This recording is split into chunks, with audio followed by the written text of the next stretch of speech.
We're in the third week of a series we're calling The Seven Signs of Jesus of Nazareth. I did the first week where Jesus turned water into wine, and last week my friend Ronnie Harris came, and he took one of the more difficult of the seven signs and did a really good job with it, the healing of the official son. And this week we're looking at the man who'd been lying by a pool in Bethesda for 38 years, who is looking for healing. The New Testament, as we've been saying during this series, the New Testament records 35 separate miracles that Jesus does during his short 3.5 years of ministry. And the Apostle John, who we identify as, and who self-identifies as the apostle whom Jesus loves, John knew a lot of things, but the thing he knew more than anything else is he was the disciple, the apostle that Jesus loved. It wasn't that Jesus loved him more than anybody else. It was just that if John knew anything, he knew that he was loved by Jesus. And so he writes that about himself. He refers to himself in his own gospel as the disciple that Jesus loves. And in that gospel, John records only 7 of the 35 miracles of Jesus. And rather than referring to these events as miracles, John records the 7 signs of Jesus in his gospel. And it's deeply significant that John refers to these miracles as signs. First of all, he doesn't want his readers to see Jesus' miracles simply as historic events, some amazing occurrence that happened to people they didn't know sometime in history. He doesn't want them just to have that view of Jesus' miracles. It's critical for John to help his readers, whenever they were reading his gospel, to understand that the 7 signs recorded in his gospel go so much further than simply impacting those who Jesus physically touched or those who were material witnesses and saw the miracles that Jesus did. John uses each of the 7 miracles to certainly reveal what Jesus did, but he also uses each miracle to point out the deeper spiritual reality that Jesus offers each one of us. So the one thing that is true about each one of us in this room is the longer that we live, the more likely we are to come face to face with overwhelming, painful, uncertain, and seemingly insurmountable crisis in our lives. How many are there yet? You've been there, right? Yeah. Just if you haven't been there, give it time. It's coming. And these crises, depending on how significant they are, how overwhelming they feel, how seemingly insurmountable we may think they are, they can cause us to feel like giving up one way or another. And giving up, whatever it looks like for us, seems preferable than going through and experiencing the pain of the crisis in our lives. Our pain and brokenness, whether it's physical pain or emotional pain, relational pain or spiritual pain, can easily become part of who we are. They can easily become part of our identity. These things have the power to impact the core of who we are. They have the power to impact and become part of our identity. My memory of my parents' marriage, more than anything, almost exclusively, is the two of them arguing about something that I couldn't fix. As a young child, especially as a younger child, I remember being afraid that they were going to do one of two things: argue again or get a divorce. And they did both eventually. And you'd never know it. You'd never know the extent or the depth of the brokenness in my family simply by looking at us. Certainly not by looking at us on the surface on Sunday morning, man. We were one of those families who went to war on Sunday mornings to get to church. You know, we would go to war over getting out of bed, whether or not you're going to have breakfast, whether or not you're going to get clothes to wear, and whether or not those clothes are appropriate, because what will people think of us? That was our big deal. You know, and then we got to leave on time, so get your in the car, and stuff in the car is what I meant to say there. And we would get to church, and enough threats had been made by the time we rolled into Moraine Valley Church that we were all smiles, you know. All smiles, and we were that happy Christian family, you know, whose kids were involved in Awana and kids choir, and whose the mother was involved in adult choir, and the dad served on various committees and boards, you know. So we were good Christian people, except we weren't, you know. So when I was 14, I found out that my dad was in a relationship with we were living in Florida, North Florida. I found out that my dad was in a relationship with a sheriff from southern Georgia. And I didn't want to know this information. I happened upon it. And I think my dad kind of was relieved that I learned this information because his secret didn't have to be kept a secret anymore, but he denied it, denied it, and denied it. Then later that same year when I was 14, we took a trip to Atlanta. And the purpose of our trip to Atlanta was to see the Cubs play the Braves. I grew up in Chicago, and it was 1984. The Cubs made the playoffs that year. They were doing really well. And we made it together to one game. I went to all three. My dad went to just the Friday night game. Saturday morning, we got up, and we went to a restaurant somewhere in Atlanta. And what I didn't know was that my dad knew the waiters and waitresses in there. He knew Dwayne, our waiter, and it was obvious that Dwayne was gay. So here I am, and I'm like, hey, wait a second. You come to Atlanta for business all the time, and you know Dwayne, and Dwayne knows you. That's starting to freak me out just a little bit. Well, if that didn't freak me out, then the next thing that happened did. My dad took me to a place he never should have taken me. He took me to a place that no father should ever take their 14-year-old son. He took me to a cruising spot in Atlanta. So he took me to this street in a pretty nice, semi-upscale part of the city. And on the street were lined, 6 or 8 cars. And we'd go by slowly each car. And as we went by each car, the guy would open the door and kind of say, hey, this is what I have to offer. Do you want to hang out with me? And I'll never forget the guy in the red Mercedes. The guy in the red Mercedes kind of really showed himself.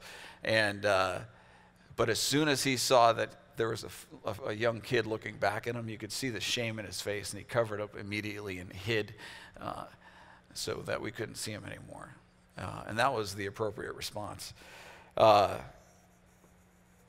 That was how my dad told me he was gay, by showing me in some of the most inappropriate ways that he could. So ultimately, my mom found out, and ultimately they were divorced. And I went to live with my relatives in Michigan because I didn't want anything to do with either one of my parents at that point. I wanted to get away from the craziness. And so I went to live with my aunt and uncle, which was a totally different kind of crazy I'll tell you about sometime. And after a year of living with them, my sophomore year in high school, I had a lot of fun that year, but my aunt and uncle who took me in did not have a lot of fun. They said, hey, Todd, we love you, but you can't stay here, man. You're out. And I didn't have anywhere to go, so I ended up living with my dad and his partner in Charleston, South Carolina, which was an unusual and, it was just unusual experience for me. They owned a 1-hour photo shop, but their real business was cocaine. So when I talk about the fact that I was in a cocaine thing, my dad started out as one of the key players in this cocaine thing. And the first time I ever did a line of cocaine, it was at the urging of my dad, who kept pushing the mirror and pushing the mirror and pushing the mirror across the table, saying, come on, come on, come on, come on, come on. And eventually, sadly, I gave in. But my dad and his partner used so much cocaine that they were afraid for their lives. They were afraid that the guy who ran the show down there was going to hurt them badly and permanently. So they left. I woke up one morning, and there was a note on the kitchen table from my dad saying, hey, we had to leave, so we'll be in touch. And I remember thinking, thank God they're gone. And then my second thought was, I don't have to go to school today or ever again. So, and then I ended up dropping out of high school, just so you know. Just give you more information so you can write down all your questions for me. What about this? What about that? The next time I heard from my dad, the only time I heard from my dad in the next 4 years was when he called me a year later to tell me that he had HIV. Which at that point I just thought, well, you know what? I'm never going to see you again anyway. So, okay. But then I met Kara, and when Kara and I got engaged, we drove down to Florida to find my dad 4 years later. And we found him, and once we did, it started a new relationship, a new 10-year relationship with my dad. We didn't clean the slate, but we decided we were going to be invested in each other's lives, and we would work stuff out to the best of our ability. And my dad and I had a lot of talks in which he expressed his deep regret for all the pain and choices, or all the pain that his choices caused our family. And his choices caused a great deal of pain. His choices caused what I would best describe as a shipwreck and a massive hurricane for my family, where you just hung on to whatever debris you could find until it was over and you washed up on some beach. That's what it was like growing up in my house. And over the last 10 years of my dad's life, we had a healthy relationship, my dad and I. The first 20 years or so, we had a really unhealthy relationship. But it took a lot of work to get to the healthy place. It was painful, it was uncomfortable, it brought a lot of tears, but it was worth it, because what we did in those 10 years before he died is we broke the chains of unhealthiness, and we broke the chains of pain and bad choices and going down cruising spots that had defined our relationship. It was really good to be in relationship with my dad, for Kara and me, until he died in November 2001. So I tell you that story because it can be very easy for the pain in our lives, the pain that we grew up with, the pain that we experience now because of how we grew up, or just the pain that we experience now. Our pain can easily become part of our identity. It certainly becomes that way if we let it. And we see a vivid example of this in the sign this morning from John 5, verses 1 through 9. Afterward, Jesus returned to Jerusalem for one of the Jewish holy days. Inside the city near the sheep gate was the pool of Bethesda with 5 covered porches. Crowds of sick people, blind, lame, or paralyzed, lay on the porches. One of the men lying there had been sick for 38 years. 38 years. And when Jesus saw him and knew how long he had been ill, he asked him, "Would you like to get well?" Well, yeah, But the guy doesn't give Jesus, he gives Jesus a weird answer. His response is, "I can't, sir," the sick man said, "for I have no one to help me into the pool when the water is stirred up. And while I'm trying to get there, someone else always gets ahead of me." Jesus told him, "Stand up, pick up your sleeping mat, and walk." And instantly the man was healed. He rolled up the mat and began walking. So here's the third of the 7 signs that John gives us in his gospel of the 35 miracles Jesus did. John records the most significant miracles for those of us who weren't there to see these things happen. And each of the 7 signs reveals the human condition apart from a relationship with Jesus. And each of these 7 signs points not only to the spiritual need we have, but also to how Jesus offers to meet that need and how Jesus is the only one who can. And if we take all 7 of these signs and put them together, we get 2 things. We get a clear picture of the God-sized hole that exists in each human life. And we also get the picture that Jesus is the only one who can fill that hole and soothe the ache that hole causes in our life. And John knows that his readers and his original audience were Gentiles, more specifically Greeks. He's writing to Greek people.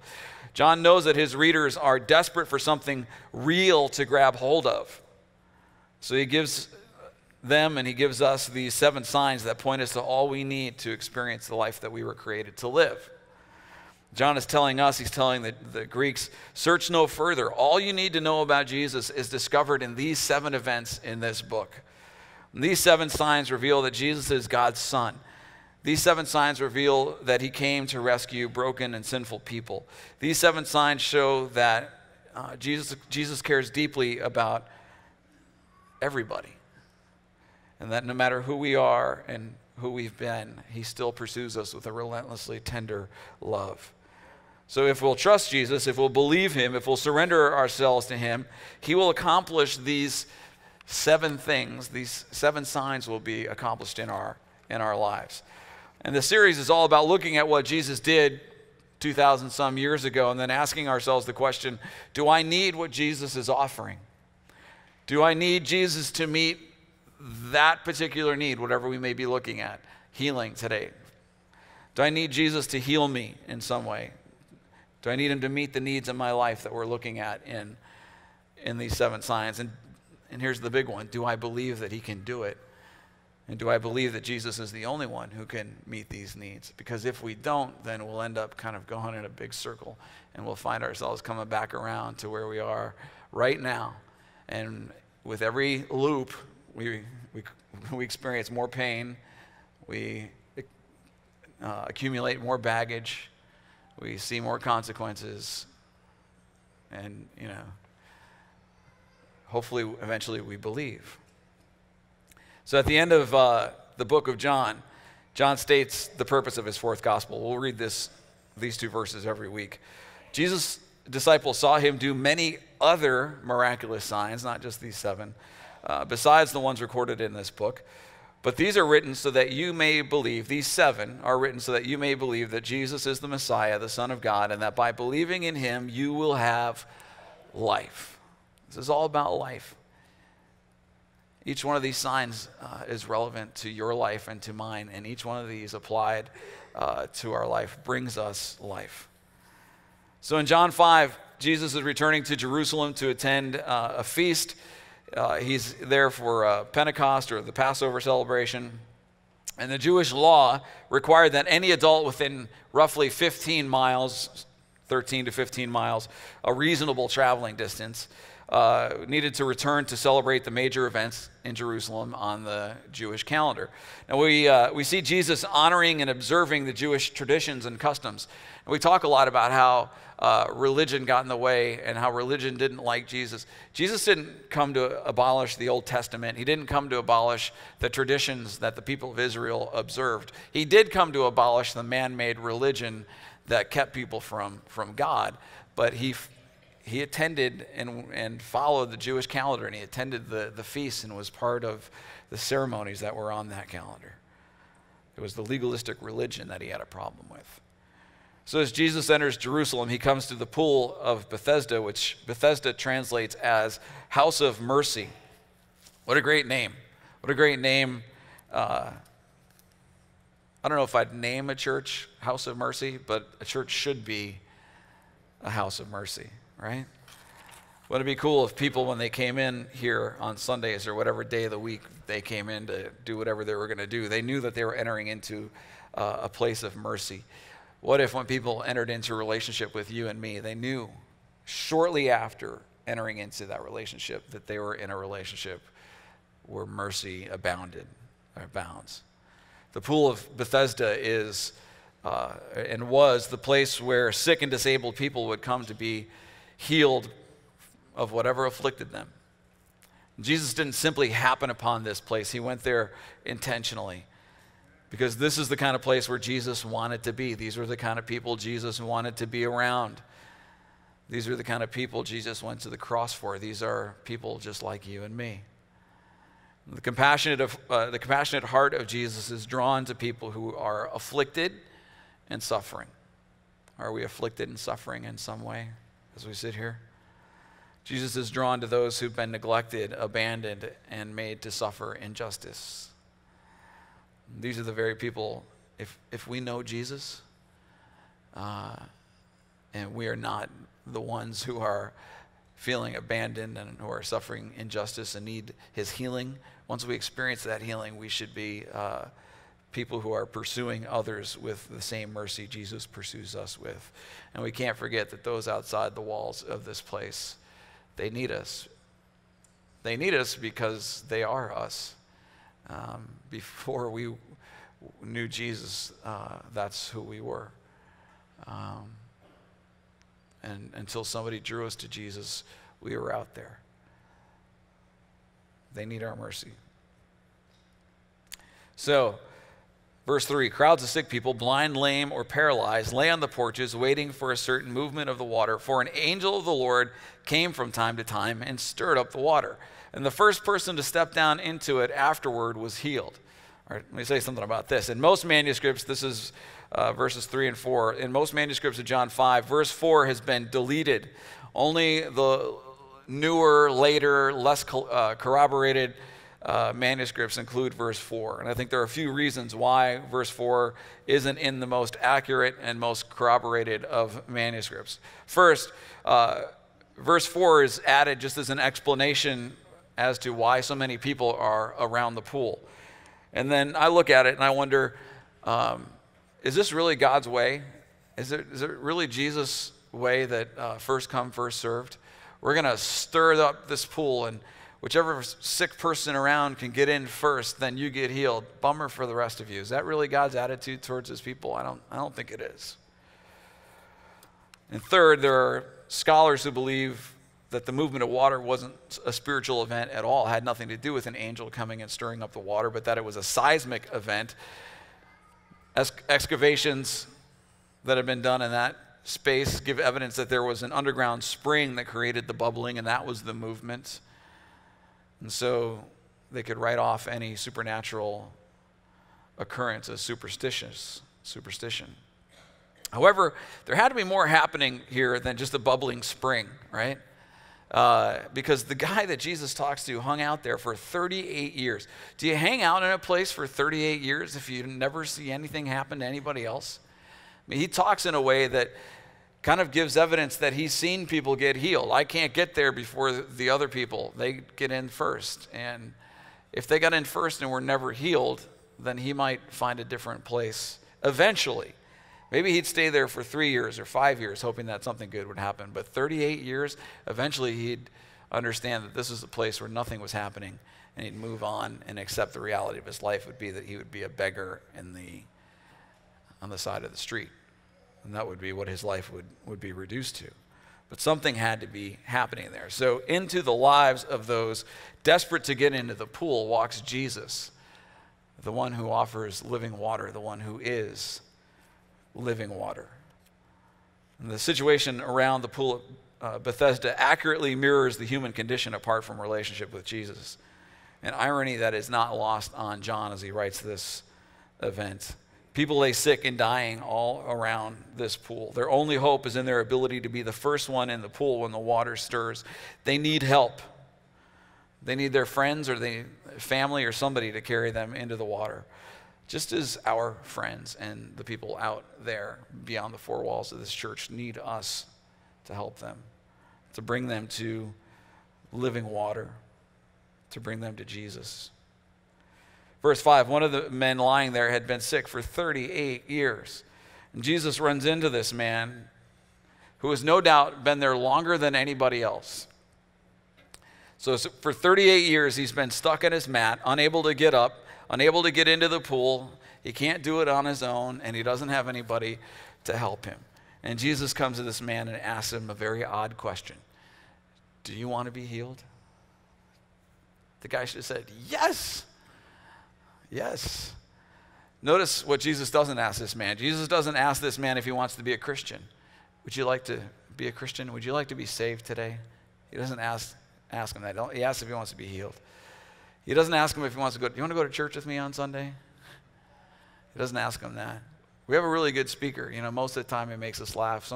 We only fall asleep. His name's Todd, right? So he only makes us fall asleep twice a month or so. So he's not bad. You want to come to church with me? Yeah. I mean, these are things we might ask, or Christians might ask people. We might miss the obvious need and ask them the religious thing. Hey, do you want to pray the salvation prayer? No, I want to walk, you know. And then we can talk about the salvation prayer.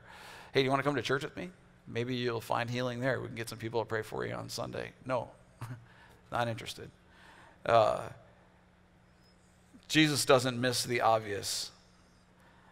He sees the opportunity. Do you want to be healed? Before Jesus does anything else, he offers to meet the obvious need in this man's life, which puts this man in a position to trust Jesus, to follow him, and to allow Jesus to meet the deeper need in his life. Our friends don't need us to convince them to pray the sinner's prayer. They need to know how much we care about the pain that's going on, the suffering that exists in their lives.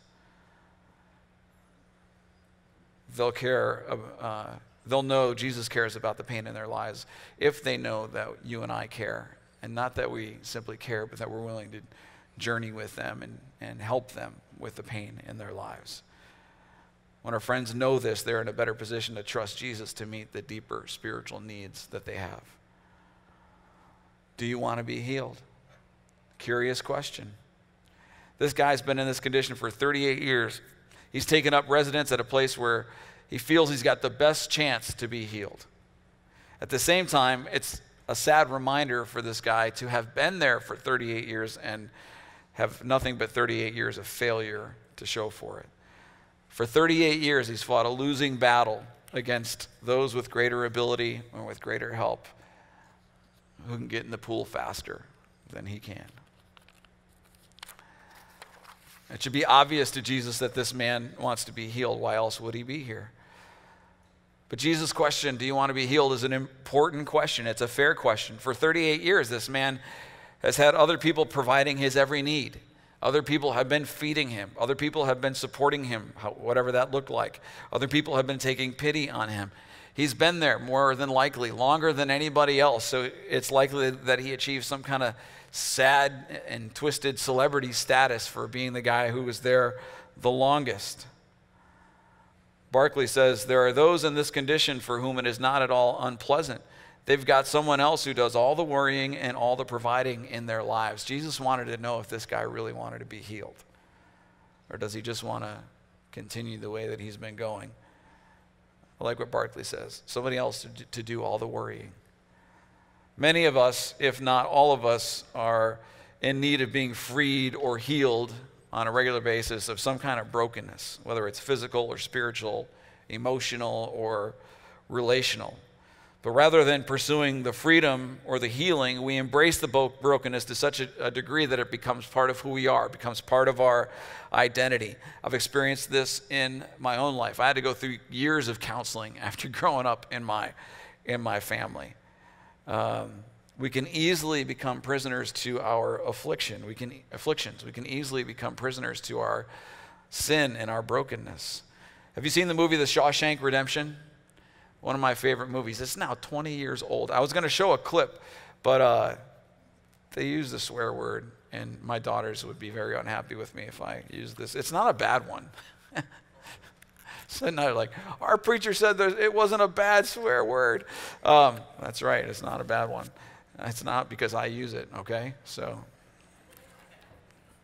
that's how we roll. I'm just kidding. I don't ever swear, as far as you know. So, darn it.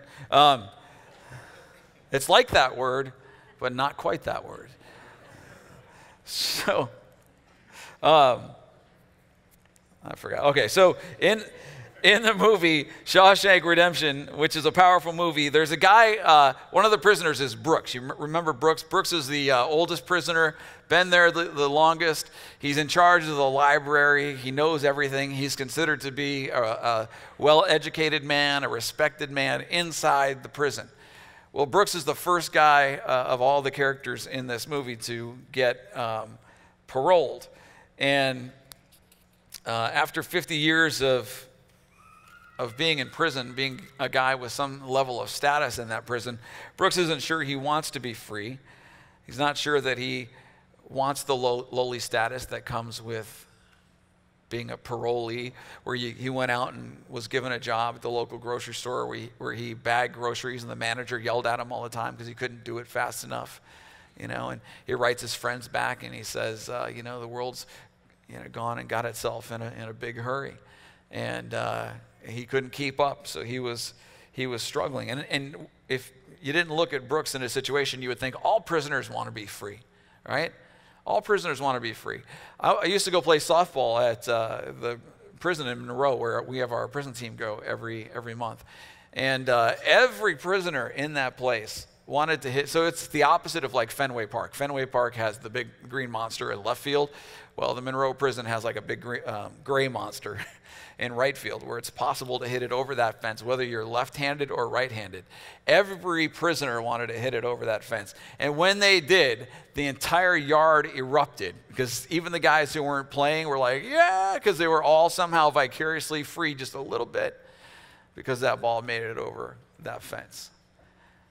But Brooks didn't want to be free. He wasn't sure freedom was for him. And so he writes to his friends and he says, I'm thinking of ways to break my parole. And he says, I'm thinking about shooting the manager kind of like a bonus, you know. And what was true about Brooks is that he had become an institutionalized man.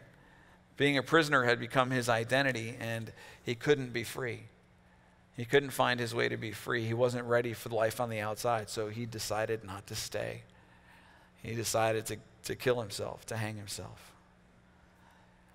Jesus knows the human condition. He knows that after 38 years lying on this mat, this man could be scared to death, like Brooks, of being healed. He could be scared to death of being free and having to start a new life. He could be scared to death of having to get a job, of being independent, of taking responsibility for his life. The idea of all those things, while he wants to be free, could be overwhelming to this guy. Do you want to be healed? Not only does it seem this man doesn't understand Jesus' question, he doesn't know who Jesus is or exactly what Jesus is offering him. And he gives Jesus a bit of an excuse. Do you want to be healed? Well, I can't because I can't get to the pool on time. But this man obviously has desire because Jesus heals him. He wants to be healed, but he can't get it done by himself up until now. He still can't get it done by himself. He's got to have Jesus help him. I was talking to a friend about this passage not too long ago, and he's like, hey, it would have been a lot easier if they would have had the Baskin-Robbins approach there at the pool of Bethesda. You just take a number, and when your number comes up, you get in the pool. I'm like, that would never work. That's a great idea, and it's based on the love of Jesus. I get it, but it will never work. It never works today, and once healing is on the line, if you give a person a number and they're number 30 and you don't know when the water is going to stir, I doubt they're going to wait for their number to come up, you know. But it's a great idea. It's a good Jesus idea. So the man that Jesus is talking to has a small vision for his life. If all he wants to do is get in the pool. Yet now standing in front of him is Jesus, who offers him living water. The focus of this man's life has just been the pool, but Jesus offers this man an ocean of healing, not just for his body, but also for his soul. And Jesus told this man when he saw that, you know what, this guy really does. He may have some excuses, but I'm going to see through those excuses, and I see his potential. And so Jesus said, stand up, pick up your sleeping mat, and walk. And that's exactly what the guy does. Instantly, the man was healed. He could feel it. He rolled up the mat, and he began walking. And again, there's irony. And this irony is not lost on John as he recounts this event. This man's mat is what he carried is what carried him for the last 38 years. It was very much like his affliction. The mat became part of who this man was, part of his identity. And now because the power and presence of Jesus had healed this guy, this man has power over the mat now instead of the mat having power over him. And this guy could pick up what represented his affliction. He could carry it because it no longer had power over him. This thing that held him prisoner no longer held him prisoner. So that's the sign for this week. What is our takeaway? What's the sign for us? What is it that Jesus is offering us, and will we take him up on it? Barclay says, here's the road to achieving what Jesus offers us. There are so many things in this world which defeat us. And when we have intensity of desire and determination to make the effort, hopeless though it may seem, the power of Christ gets its opportunity, and with him we can conquer what for so long has conquered us. How many of us need that to be a reality in our life? To be able to conquer with Jesus' help those things that have conquered us, even as we came into this room this morning. So Jesus walks amidst the circumstances of our lives just as he walked amidst the circumstances around the pool at Bethesda. And his question this morning to you and to me is the same question he asked that man who'd been lying there for 38 years. Do you want to be healed?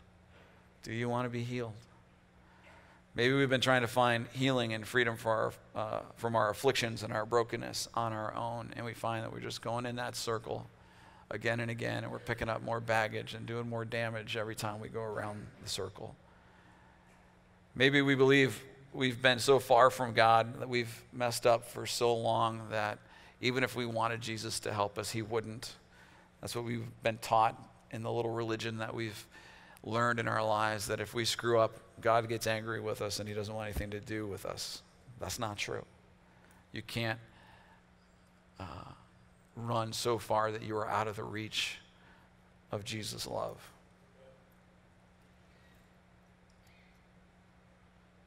So maybe some of us are like Brooks. We've embraced our brokenness and our afflictions to the point where they become so much a part of our identity. We don't know that freedom is available, and we don't think we can find it. We wish things were different, but we're afraid of what life will be like when we are truly free. So we'll just keep it the way that it is. But we know that the way that things are is killing our soul. Slowly and agonizingly killing our soul. So whatever the condition of our soul, whatever the circumstances of our life, Jesus asks us this question: do you want to be healed? There are no hoops to jump through. If you want, okay, yes, you want to be healed, then go to church for 7 weeks in a row. Make sure you have somebody sign your attendance card and bring it back to me. Oh, you want to be healed? Read your Bible every one of those 7 days in those 7 weeks, and make sure that somebody approves your work, that you actually did it. It wasn't the Evelyn Wood style, you know. No, there are no hoops to jump through. Jesus offers us healing now, in this moment. Do you want to be healed? Jesus can change the circumstances in our lives, no matter what they may be, no matter how dark they are, no matter how desperate they are, and he will always change them for our best. He may not change them the way we ask him to change them. He may not change them when we ask him to change them, but he will change them, and he will change them for our best. And he doesn't, again, like I said, he doesn't accept our excuses. He sees through our excuses, and he sees our potential, and he knows what our life is meant to be. And he sees our life as it's meant to be lived. And he sees our eternity, and he offers us healing so that we can live the life we were meant to live. He doesn't let us off the hook with excuses. Do you want to be healed? Are any among you sick? James 5:14. They should call for the elders of the church and have them pray over them, anointing them with oil in the name of the Lord. And their prayer offered in faith will heal the sick, and the Lord will make them well. And anyone who has committed sins will be forgiven. Confess your sins to each other and pray for each other so that you may be healed. The earnest prayer of a righteous person has great power and wonderful results. That's a New Living Translation. So as the band comes back up, we're going to do a couple things. We're going to ask the same question Jesus asked, and we're going to allow ourselves to answer that question and do what it says in James. If there's something in your life that you've identified as you've been sitting here that is your pain or your affliction, that area where you need healing, brokenness, we want to pray with you. We want to pray for you. It's our privilege to do that. And so I didn't tell any of the elders or staff, and I don't know how many. It might just be you and me and you. It might be the three of us, but we'll hang as long as it takes. So elders and staff will come, and we'll be here for you if you need prayer. And let me say this, as I said in the first hour, and say anytime we do this. Don't let what anybody is doing next to you or not doing next to you influence what you do or don't do. If you need to come and pray, then come and pray. For whatever you don't know the circumstances of the person next to you. Just let them be. If you need to pray, don't walk out of here without having that need met, okay?